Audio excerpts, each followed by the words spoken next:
Muito obrigado a todos que aqui estão presentes. Alguns talvez nos visitam, né? E nós queremos agradecer a presença de todos aqui. Deus abençoe ricamente cada família.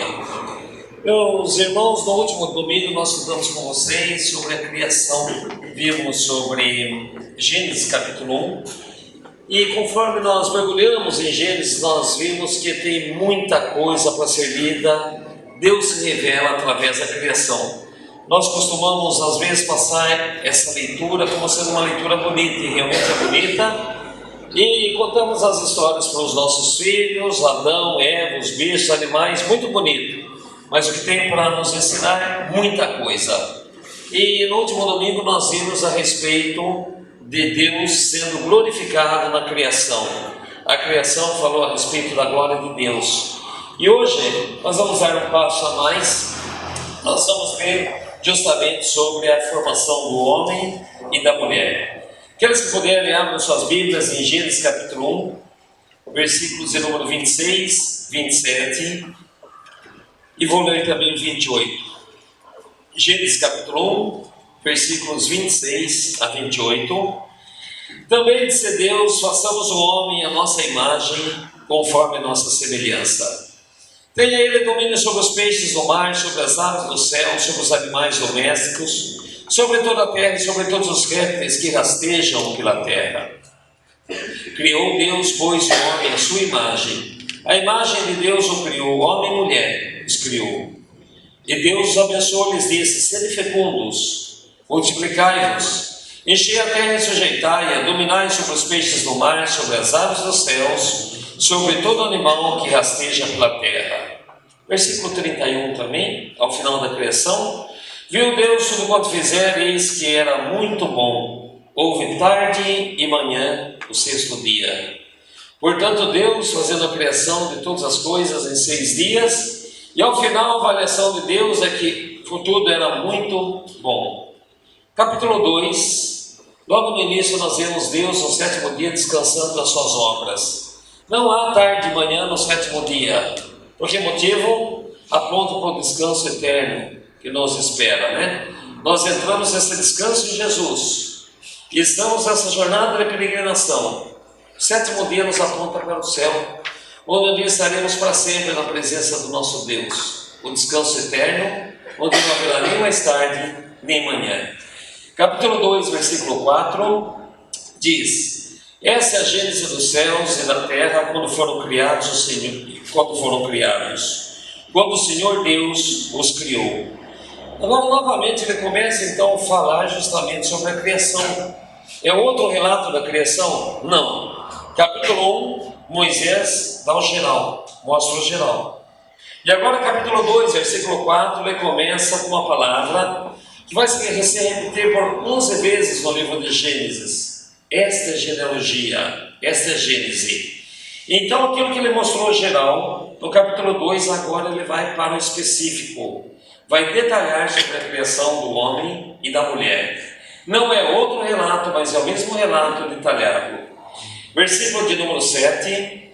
E então formou o Senhor Deus o homem do pó da terra, e lhe soprou nas narinas o fôlego de vida, e o homem passou a ser alma vivente. E plantou o Senhor um jardim no Éden, na direção do Oriente, e pôs nele o homem que havia formado. Então ali nós vemos a criação do homem, versículo 7. Dele relata o jardim, ele relata que saía um rio, passava um rio, se dividia em 4 braços. Versículo 15. Tomou, pois, o Senhor Deus ao homem e o colocou no jardim do Éden para o cultivar e o guardar. E o Senhor Deus lhe deu essa ordem: de toda árvore do jardim comerás livremente, mas da árvore do conhecimento do bem e do mal não comerás, porque no dia em que dela comeres, certamente morrerás. Disse mais o Senhor Deus: não é bom que o homem seja só. Pela primeira vez Deus diz que algo não é bom. Capítulo 1, cada dia da criação tudo era bom. No final, no 6º dia, tudo era completo. E ele diz: tudo é muito bom. Mas agora, olhando para o homem, Deus faz uma afirmação que não é bom que o homem esteja só. Então, ele diz no versículo 18: far-lhe-ei uma auxiliadora que lhe seja idônea. Havendo, pois, o Senhor Deus formado da terra todos os animais do campo, todas as aves dos céus, que um ponto interessante, nem todos sabem, mas os animais também foram criados por Deus da terra. Continuando, trouxe-os ao homem para ver como estes lhe chamaria. E o nome que o homem desse a todos os seres viventes, esse seria o nome deles. Deu nome o homem a todos os animais domésticos, às aves dos céus e a todos os animais selváticos. Para o homem, todavia, não se achava uma auxiliadora que lhe fosse idônea. E então o Senhor Deus fez cair um pesado sono sobre o homem, e esse adormeceu. Tomou uma das suas costelas e fechou o lugar com carne. Para quem gosta de estudar mais profundamente a Bíblia, vocês vejam que a mulher foi tirada do lado do homem, né? Interessante, em Mateus escreveu que não foi tirada da cabeça para que não dominasse sobre o homem, não foi tirada dos pés para que não fosse pisado pelos homens, mas foi tirada do lado do homem para que ele fosse uma companheira, vivesse lado a lado. Do lado do homem, justamente junto aos braços, para que fosse protegida pelo homem. Eu sou, né, Bárbara? Pertinho do coração para que fosse amada. Não é minha, é bonita, mas é do Henri Mateus Henri, e ele descreve justamente isso. Mas quem gosta de detalhar um pouco a Bíblia, a igreja é chamada de noiva, e Jesus é o noivo que comprou a igreja.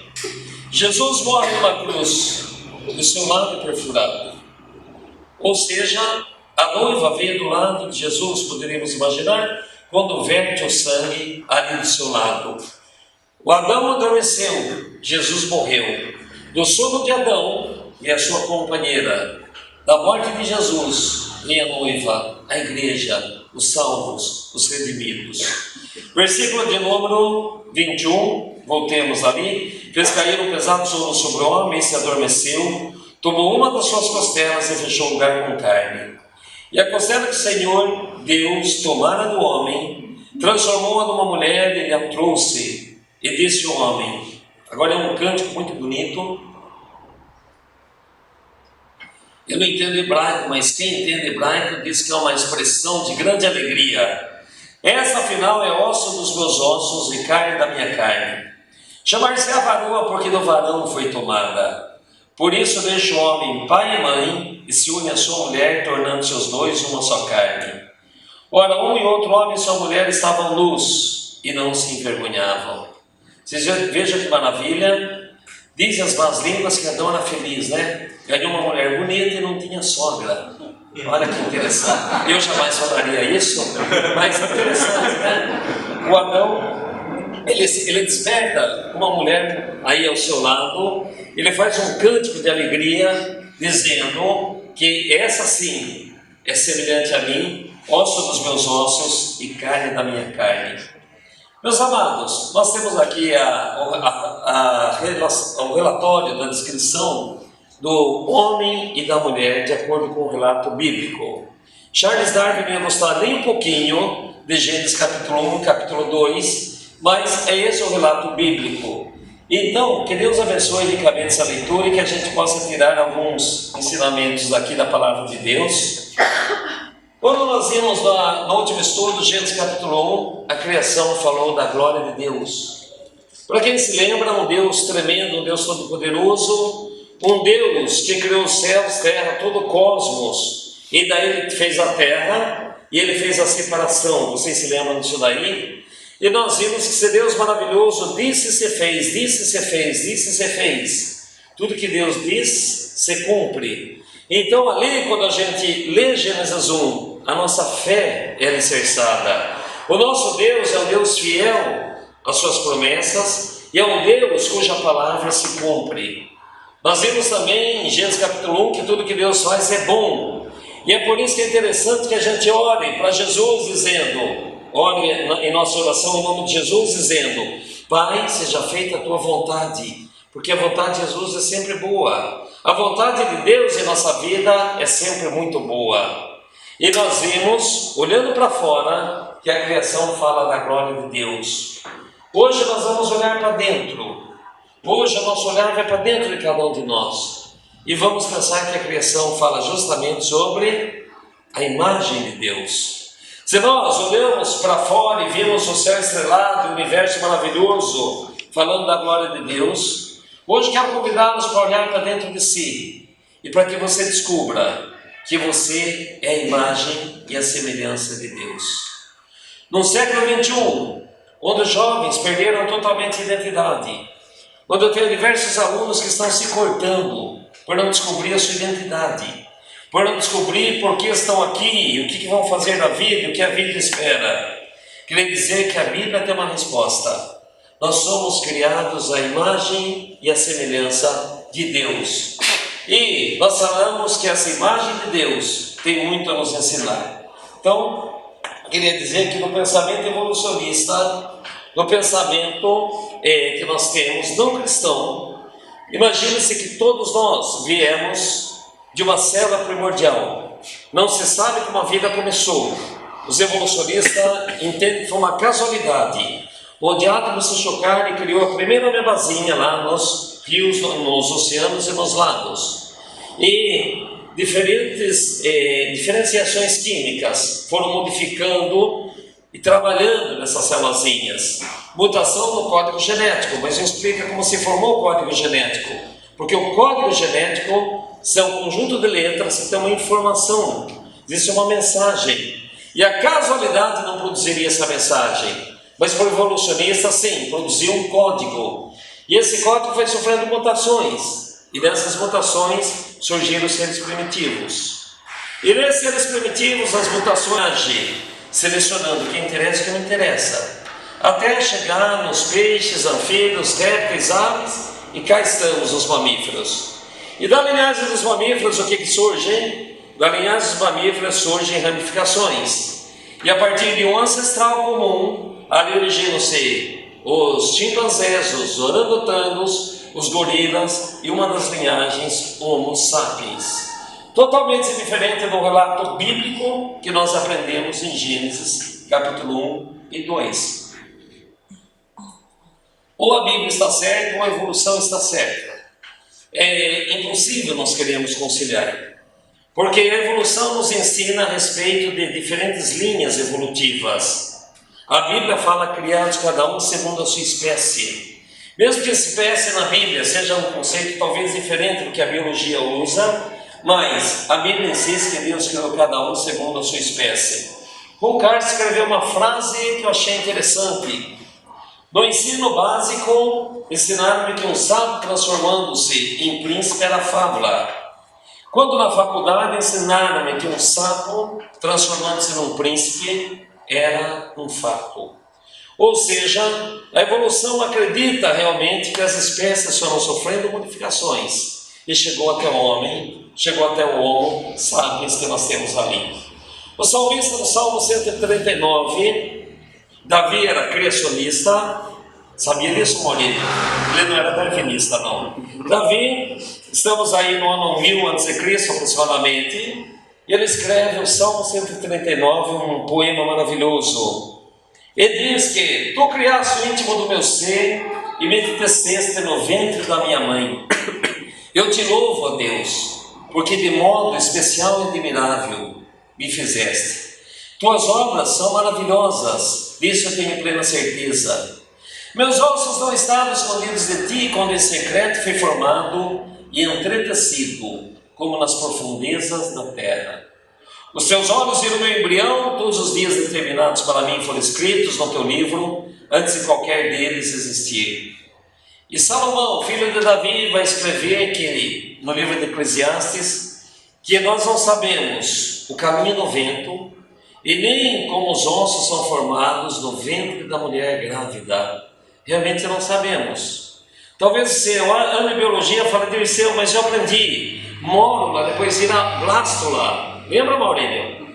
Depois da blástula, gástrula. E depois vem a neurulação. Mas é um mistério, as células migrando. Células vão migrando, nós estudamos isso na escola. Por que as células migram para formar um tecido epitelial? E logo abaixo um tecido conjuntivo, um tecido muscular, um tecido ósseo.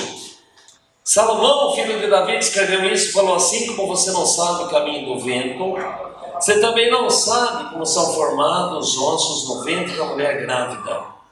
E quanto mais você estuda biologia, medicina, odontologia, botânica, mais você descobre que a vida é maravilhosa, mas ela é profunda.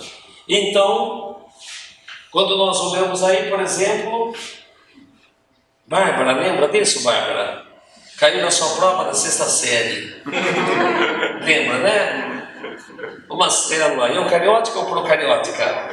Ai, tem núcleo. Mas quando nós olhamos a célula, algo precioso, nós temos aqui mais de 80 trilhões, não dá para calcular, todos os dias perdemos e nascem células. Cada célula é uma unidade maravilhosa, com núcleo. Dentro do núcleo, um material genético coordenando e produzindo todas as proteínas. E ali boiando no citoplasma um monte de organelas. Uma liberando energia, outra eliminando as impurezas, outra sintetizando as proteínas. E a maquininha funciona. Pedrão gosta dessas coisas, Pedrão? Opa. Sem cara, só tira 10 em biologia. Sua mãe deu risada lá no fundo também.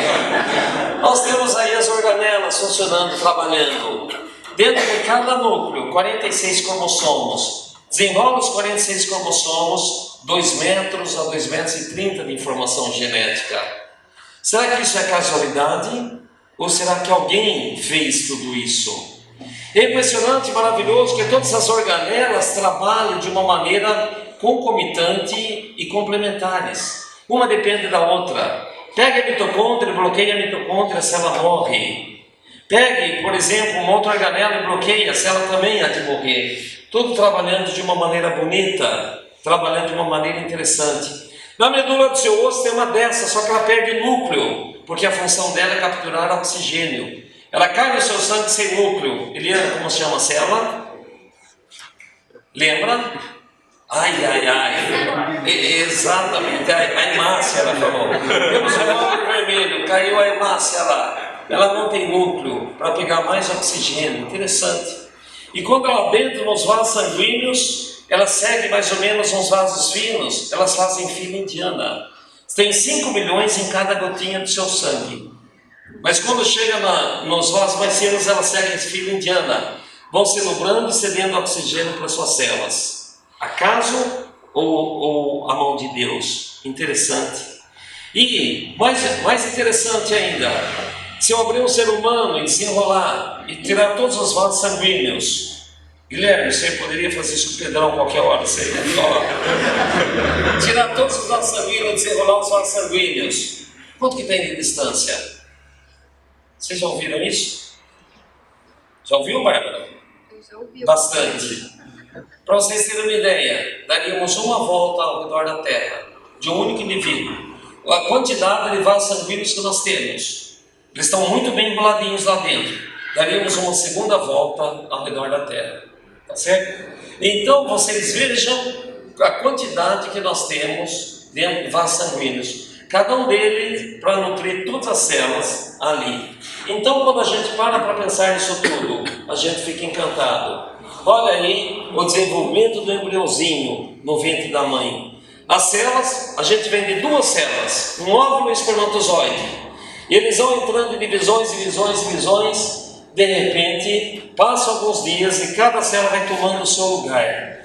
Dirceu, quem que autorizou, quem que pediu, quem que mandou, quem que ordenou? Célula formar uma parte de fora, depois outro grupo, parte do meio, outra de dentro. É a vida. A vida, mas existe alguém por trás dessa vida. A casualidade não formaria cada uma desses tecidos embrionários, os folhetos embrionários. Desses folhetos vão sair, gente, todos os nossos órgãos. Parte de fora vai formar nossa pele, vai formar o nosso pelo, as unhas, o nosso sistema nervoso. Por isso quem tem problema do sistema nervoso cai cabelo e a pele fica manchada, porque a origem embrionária é a mesma. Internamente lá em amarelinho ali que sai o nosso intestino, e nós temos as células aí ao redor. E depois 2 bolsas intermediárias onde os nossos órgãos são formados. Casualidade ou a mão de Deus? Olha o nosso coração, que maravilha, esse coração, algo maravilhoso. Quantas vezes um coração bate por dia? Pode falar. Quanto? 67 por minuto, fazendo as contas, etc. e tal, 110 mil vezes por dia. 110 mil vezes por dia. Se alguém tiver calculadora, você multiplica por 365. Você vai ver ao final de um ano, 110 mil vezes 365. De corintiano bate mais forte, né? Está sempre tenso, né? Então, pode pôr 220 mil vezes. Se não for corintiano, 110 mil vezes 365. Daí, você multiplica por 70. Quando alguém, sua avó já está com 70 anos, né? Multiplica por 70. Eu fiz em casa, mas me perdi nos números lá, né? Ou seja, uma maquininha batendo milhões e milhões e milhões de vezes. Não tem nada de fora alimentando. O sangue circulando. Quanto que deu aí, Brenda? Bastante, né? Olha, deu bastante realmente. Mas de qualquer maneira... eu estou enxergando. Na verdade, ela não conseguiu ler, né? Difícil, só o número gigantesco. Quanto? 2 bilhões. Bom, 2 bilhões. 2 bilhões é alguma coisa de vezes, né? Que máquina que tem esse poder de funcionar? Nem a BMW, nem a Ferrari, nem a Honda conseguem fazer um motor tão perfeito assim. Portanto, quando nós vemos a criação, vocês vão ver que na criação justamente nós aprendemos que ele é um Deus de ordem. Separa a noite do dia. Vocês vejam, quando ele cria a luz, ele separa o firmamento dos mares. E dos mares daí ele tira a terra seca. Foi isso que nós vemos. Deus é um Deus de ordem. Nós aprendemos. Tudo que ele fez é bom.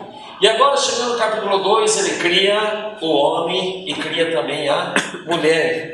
Então vocês vejam no desfecho da criação, ele quer criar um homem e uma mulher. Isso é porque Deus os cria? Não sabemos. Talvez a resposta que eu poderia mais me aproximar não é porque Deus estava se sentindo solitário, porque Deus é Deus Pai, Deus Filho e Deus Espírito Santo. Mas talvez Deus queria expressar o seu amor, queria transmitir esse amor. E ele resolve organizar o cosmos e criar o homem e a mulher. No final do capítulo 1 ele dá provisão. Ele faz um jardim maravilhoso e de todas as árvores comerás, menos a árvore do conhecimento do bem e do mal e da árvore da vida, da previsão. E no final do capítulo 2 ele estabelece o casamento. Vocês começam a ver como Deus é um Deus de organização, um Deus de ordem, um Deus que gosta das coisas certas e um Deus que tem princípios. É maravilhoso quando a gente vê, por exemplo, Deus não achou bom o homem viver só. Não é bom, far-lhe uma auxiliadora idônea.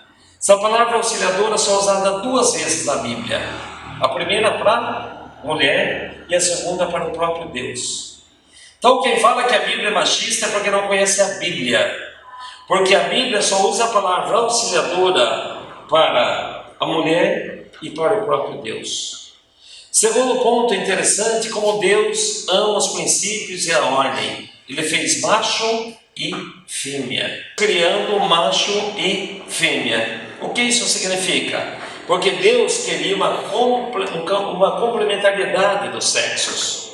Ele queria que realmente o homem pudesse ter algum complemento na sua vida. E é por isso que ele cria macho e fêmea. Tem gente que gosta de afirmar, olha, Deus criou 2 sexos. Será que Deus não seria mulher, então? Quem diz que Deus é homem? Gostaria de dizer que Deus não tem sexo, Deus é espírito. Deus não é masculino nem feminino. Nós utilizamos mãos de Deus, pés de Deus, cabeça de Deus para transmitir uma ideia, mas Deus é espírito. Essa é a verdade. E agora Deus cria aqui o macho e a fêmea e estabelece o casamento. Volta para o capítulo 1, capítulo 2, versículo 24. Por isso deixa o homem pai e mãe, e se une à sua mulher, tornando-se os dois uma só carne. Veja que o casamento deixa o pai e mãe, porque Deus pretende que haja multiplicação. Ele pretende que haja continuidade. Deixa pai e mãe porque forma-se uma nova família. Se une a sua mulher, une. Essa palavra significa uma ligação vitalícia. O plano de Deus, o propósito de Deus no casamento, um plano vitalício, une a sua mulher. A palavra está no plural. Deus jamais aceitou a bigamia, jamais aceitou a poligamia.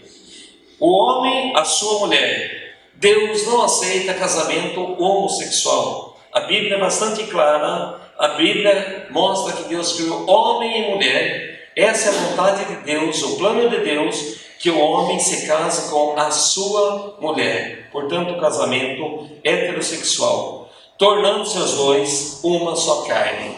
Ou seja, mantendo uma aliança, uma relação íntima. Esse é o propósito de Deus estabelecendo o casamento. Vamos ver então dois pontos interessantes que a gente poderia pensar nesse trecho todo. Primeiro, vemos ali a imagem de Deus. Quando no capítulo 2 a gente lê o relato da criação, e a criação do homem e da mulher, a primeira coisa que nos chama a atenção, a imagem de Deus. Imago Dei. Note que está no capítulo de número 1, versículo 26 diz: façamos o homem a nossa imagem. O verbo está no plural, porque Deus que estava criando, Ele fala façamos. Vai lá, Brenda. Por que Deus usa o verbo no plural? Podemos ter várias explicações, mas sem dúvida, Deus Pai, Deus Filho, Deus Espírito Santo. É um plural de majestade. Elohim é um plural de alguém que é grande, infinitamente grande, é o plural majestático. Mas nos traz a ideia da triunidade de Deus. Deus Pai, Deus Filho, Deus Espírito Santo. O homem é o ápice, a coroa da criação. De tudo que Deus cria, o único que Ele faz um conselho, que Ele se reúne para dizer façamos, é para o homem. E quando Ele diz ali a nossa imagem e semelhança, Ele gostaria de mostrar uma relação de intimidade. E é por isso que no capítulo 2, quando Ele detalha um pouco a criação, Ele diz que soprou, fez do pó da terra, no versículo 7, e Ele soprou nas narinas o fôlego da vida. Então vocês estão vendo que soprar nas narinas significa um contato íntimo, como um beijo. Deus aproxima a sua face e sopra nas narinas. Nas minhas aulas de biologia, a primeira coisa que eu peço para os alunos é definir vida. E na verdade ninguém consegue definir vida.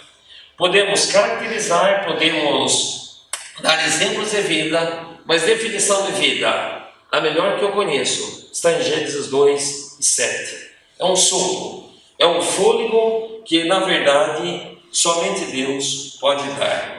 Então nós temos ali esse sopro. Para quem gosta de estudar na Bíblia, Jesus Cristo, depois de ressurreto, aparece aos discípulos e sopra sobre eles o Espírito Santo. Estão vendo na nova criação, quando Jesus Cristo forma a igreja, sopra sobre eles o Espírito Santo, uma analogia muito bonita com o sopro nas nossas narinas aí.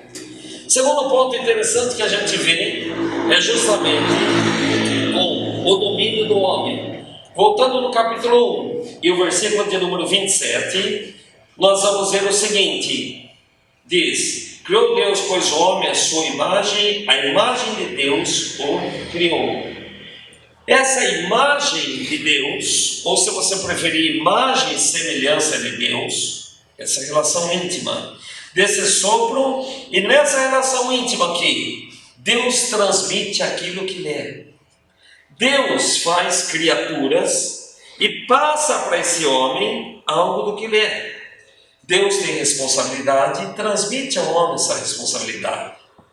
Deus tem o direito de agir, de pensar, de escolher, de criar, de amar, de obedecer, de amar. Ele transfere essas características para o homem. O homem se torna um ser criado por Deus. E esse homem tem também a capacidade criativa, capacidade de escolhas. O homem tem a capacidade de amar. O homem tem a capacidade que Deus lhe transmite, de discernir as coisas. Os animais têm propriedades, características que agem por instinto. Porém, o homem tem a imagem e a semelhança de Deus. Deus tem o domínio sobre todo o universo. E Ele transfere esse domínio para o homem. E é por isso que Ele diz, vocês vão vendo no relato aqui, no versículo 26, tem Ele domínio sobre os peixes do mar, sobre as aves dos céus. Olha que bonito. Versículo 28, Ele volta a dizer o seguinte: multiplicai-vos, enchei a terra e sujeitai-a, dominai sobre os peixes do mar, sobre as aves dos céus, sobre todo animal que rasteja pela terra. Portanto, vocês vejam que Deus deu esse domínio para o homem, colocou no homem inteligência e a força, deu ao homem sabedoria, e esse homem tem agora a capacidade de gerenciar, de trabalhar. Esse homem tem a capacidade de exercer um domínio sobre. Esse homem vai cuidar do jardim, vai cultivar o jardim. Esse homem vai ter relacionamento com os animais. Mas é bonito quando Deus dá todo esse poder administrativo para que o homem cuide disso tudo. Por isso que o homem é feito à imagem e à semelhança de Deus. E vocês vejam que Deus também dá uma ordem: sede fecundos, multiplicai-vos. O desejo de Deus é que esse homem perpetue a espécie, e essa espécie perpetue, refletindo a imagem de Deus, dominando sobre a criação. Esse é o plano de Deus. Ele nos faz co-regentes, co-autores. Ele nos dá a capacidade de administrar tudo o que ele havia feito. Porém, o que acontece? Entra em cena o pecado. E quando o pecado entra em cena, logo em Gênesis capítulo 3, duas coisas acontecem. Primeiro, a imagem é distorcida. Segundo, o domínio é afetado. Então isso aqui nada mais é do que consequência do pecado. Diz Romanos 3, capítulo 23, versículo 23. Alguém pode ler, por gentileza? Pois todos pecaram e estão destituídos da glória de Deus. Todos pecaram e estão destituídos, vazios, faltos da glória de Deus. Quando Deus cria a sua imagem, a sua semelhança, Ele transfere para o homem um poder, um domínio. Agora o homem não tem mais. Isso ficou opaco, isso ficou borrado, ficou sujo. O domínio também foi afetado. Se você volta para Gênesis capítulo 9, depois que Noé sai da arca, depois do dilúvio, olha que o domínio ficou algo estranho. Todos os animais da terra tremerão de medo diante de vocês. Não existia medo antes do pecado, agora existe medo. Os animais selvagens, as aves dos céus, as criaturas que se movem até o chão e os peixes do mar, eles estão entregues em suas mãos. Um domínio agora drástico, um domínio que pisa, um domínio que mata. Tudo que vive, se move, lhe servirá de alimento. Assim como lhes dei os vegetais, agora lhes dou todas as coisas. Ou seja, um domínio que foi afetado, porque a imagem de Deus ficou distorcida no homem em virtude do pecado. Os amados, mas Deus é maravilhoso. E eu falei que se Deus criou, talvez por vários motivos, mas o principal por nos amar. Então Deus providencia a restauração. E Ele envia Jesus Cristo. E quando Jesus vai até aquela cruz, Ele verte seu sangue da cruz foi justamente para poder restaurar a imagem de Deus em nós, para poder trazer a restauração. Então quando nós pregamos a redenção que Jesus fez na cruz, é justamente para trazer a imagem que nós perdemos. 1 Pedro capítulo 1, versículo 18 diz: pois vocês sabem que não foi por meio de coisas perecíveis, como prata ou ouro, que vocês foram redimidos, a sua maneira vazia de viver, que lhes foi transmitida por seus antepassados, mas pelo precioso sangue de Cristo, como de um cordeiro sem mancha e sem defeito. Note que o sangue de Cristo veio justamente para nos restaurar, para nos dar vida, porque nós morremos em nossos delitos e em nossos pecados. E daí você vai ver o que Paulo escreve em 2 Coríntios capítulo 3 e versículo 18, está falando para aqueles que são crentes, para aqueles que são salvos pelo sangue de Jesus. E todos nós, que com a face descoberta contemplamos a glória do Senhor, segundo a sua imagem. Olha a palavra imagem que apareceu aí. E estamos sendo transformados com glória cada vez maior, a qual vem do Senhor, que é o Espírito. Vejam, portanto, que Jesus morreu na cruz para restaurar a imagem e fazer com que novamente aquilo que nós perdemos lá no Éden fosse restaurado, a imagem de Deus. Ficamos vazios da glória de Deus, o domínio ficou totalmente alterado. Jesus vem para restabelecer isso. Só que estamos vivendo a ressurreição e a volta de Jesus. Jesus veio e trouxe essa restauração com a morte na cruz, mas estamos nessa terra por algum tempo, e a gente só vai ver o cumprimento completo disso quando Jesus voltar. Nós estamos vivendo num reino onde o reino está na figura visível, e é difícil você viver num reino onde o reino não está visível. Mas ele subiu e falou: não vos deixarei órfãos, e nos deixou o Espírito Santo. Mas o Espírito Santo não substitui a Jesus Cristo, e é por isso que ele nos ensinou a nos esperar a volta do Rei. E a nossa oração se: ora vem, Senhor Jesus. Nós devemos almejar a vinda de Jesus Cristo todos os dias, para contemplarmos face a face esse Rei. Então essa glória cada vez maior está sendo transformada, trabalhada em nós, até o dia da volta de Jesus. Eu gostaria daqui de tirar duas aplicações importantes, e eu devo ao pastor Marcos Granconato. Vale a pena ouvir as mensagens dele, muito mais detalhadas e mais profundas, e nós gostaria que vocês ouvissem o pastor Marcos Granconato, lessem comentários de Gênesis, tem muita coisa rica para tirarmos, mas essas duas eu gostaria de trazer para a igreja local. Primeiramente, como estamos exercendo o nosso domínio? Meus amados, o domínio, quando Deus nos deu, ainda existe, devemos exercer. E o domínio, o melhor lugar, a melhor escola de vermos o domínio é dentro de casa. Como que está sendo? Todos nós temos domínio, homens e mulheres, todos. Cada um com seu grau, cada um com a sua proporção. Mas o domínio na sua casa está sendo de maneira abençoada? Ou tem sido um domínio austero, um domínio imposto, um domínio agressivo, um domínio que tem machucado e tem ferido? Como que tem sido, na verdade, esse domínio dentro da sua família? Por isso que eu gostaria que vocês pensassem, que nós pensássemos um pouco esse domínio, começando dentro de casa. E o domínio com as pessoas que estão ao meu redor. Você que é chefe, como você domina as pessoas que estão ao seu redor? Você que tem um grupo de pessoas ao seu redor, como tem sido esse domínio? Na verdade, nós cristãos, nós temos que exercer esse domínio, porque foi nos dado por Deus. Só que eu gostaria de dizer que, infelizmente, muitos de nós, muitos cristãos, não dominam, mas estão sendo dominados, totalmente dominados, pela cultura do mundo, pelas ideias do mundo, pela cultura da mídia. Muitos cristãos não têm nenhum domínio no meio onde vivem, nem no lar, nem no trabalho, nem na sociedade. Pelo contrário, ao invés de dominar, eles estão sendo dominados. Ao invés de influenciar, eles estão sendo influenciados.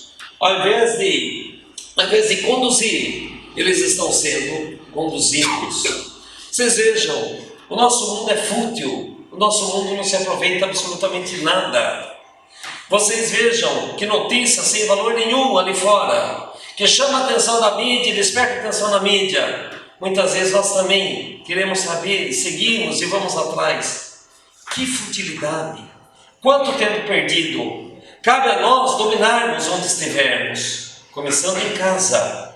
Um domínio sobre as pessoas que estão ao nosso redor, mas com um domínio santo, um domínio abençoado, um domínio onde você não irrite, um domínio onde você não provoque, um domínio conduzido pela bondade, um domínio conduzido pelo amor. No seu trabalho, na sua escola, que você tenha um domínio, mas um domínio conduzido pela graça de Deus. E na sociedade ali fora, como nós agimos? Nós influenciamos ou estamos sendo influenciados? Dominamos ou estamos sendo dominados? Por isso que é muito importante que a gente entenda que nós temos esse domínio. E quando Jesus nos dá a ordem de evangelização, ide por todo o mundo, pregar o evangelho a todas as criaturas, batizando-as em nome do Pai, do Filho e do Espírito Santo, ensinando todas as coisas que eu vos tenho ordenado. Sabe o que Jesus está ensinando? Domínio. O que nós cristãos precisamos ter é domínio, peso nas nossas palavras, peso na nossa atitude. Então o que nós precisamos ter? Um apego às coisas de Deus, à palavra de Deus, sermos cheios do Espírito Santo, para que onde a gente passe, a gente consiga dominar. A gente consiga ter a nossa autoridade, uma autoridade que não é nossa, mas é delegada pelo nosso Deus. E é por isso que Jesus diz: vós sois o sal da terra, vós sois a luz do mundo. Sabe o que Jesus está querendo dizer? Domínio. Jesus está querendo dizer influência. Se o sal se tornar insípido, como lhe restaurar o sabor? Para nada mais presta, senão ser pisado pelos homens, ser dominado. Portanto, Jesus nos restaurou, Jesus nos salvou para que tenhamos o domínio, para que nós tenhamos a nossa influência, para que tenhamos a nossa força. Segundo ponto, segunda aplicação que eu gostaria de trazer para finalizar a nossa mensagem. As pessoas têm visto a imagem de Cristo em nós? Quando nós andamos no meio dessa sociedade corrompida, quando nós estamos lá na escola, quando nós estamos no trabalho, ou mesmo dentro de casa, as pessoas têm visto a imagem de Cristo restaurada em nós? Porque o pecado, na verdade, apagou a imagem de Deus, mas Cristo veio para que tenhamos a imagem de Deus restaurada em nós. Será que as pessoas têm visto isso em nós? Será que nós damos um bom testemunho da palavra de Deus? Será que nós agimos como as pessoas que amam a Deus? Gênesis nos ensina justamente isso daí. Perdemos essa imagem, mas Jesus na cruz restaurou essa imagem. E é por isso que Paulo em Romanos escreve, famoso capítulo 8, sabemos que Deus age em todas as coisas para o bem daqueles que o amam, dos que foram chamados de acordo com o seu propósito. Pois aqueles que de antemão conheceu, também os predestinou para serem conformes, olha, apareceu novamente a palavra, para serem conformes à imagem de seu Filho, a fim de que ele seja o primogênito entre muitos irmãos. Meus amados, unam as duas coisas: imagem de Deus e domínio, influência. Nós só vamos conseguir ter esse domínio, só vamos conseguir realmente testemunhar de Jesus, falar de Jesus, levar Jesus para as demais pessoas, se nós refletirmos a imagem de Jesus em nossas vidas. Portanto, que Gênesis tem a nos ensinar? Gênesis nos ensina justamente da criação de um Deus amoroso, do homem e da mulher, e ele transfere para esse homem, para essa mulher, a sua imagem e a sua semelhança. Nós perdemos isso, mas Jesus resgatou na cruz do Calvário, justamente para que a gente possa testemunhar e falar desse Jesus. O que isso daqui tem a ver com a minha segunda-feira? Tudo. Quando você sair daqui, eu quero que você saia com o coração desejoso de estar mais perto de Deus. Que a sua oração na sua casa seja: Senhor, eu tenho sido fraco. Senhor, eu tenho sido dominado pelas coisas do mundo. Eu tenho sido influenciado pelas coisas do mundo. Eu que deveria ser um exemplo, um testemunho, ter a minha força e glorificar e testemunhar a Ti, não tenho conseguido. Mas me ajuda, Deus, me transforma. Trabalha no meu coração, trabalha na minha mente, para que eu seja realmente uma pessoa que esparrame a imagem de Deus. E cada pessoa veja em mim a imagem de Jesus Cristo refletida, e que eu possa realmente ter poder nas minhas palavras, nas minhas ações, nas minhas atitudes. Ó Deus, eu sei que eu sou fraco, eu sei que da minha parte eu não consigo, mas eu creio que o Espírito Santo que está dentro de mim pode me ajudar. Quebranta, Deus, meus vícios, meus pecados, tira de mim esses pesos, essas arestas, tira de mim todas essas distrações que o mundo oferece. Meu Deus, eu tenho estado muito distraído com coisas desse mundo, mas eu quero que o Senhor limpe isso da minha vida e faça com que eu reflita a imagem de Deus. Que essa seja a sua oração essa semana, e que você seja uma pessoa abençoada e abençoadora onde você passar. Que assim seja. Amém.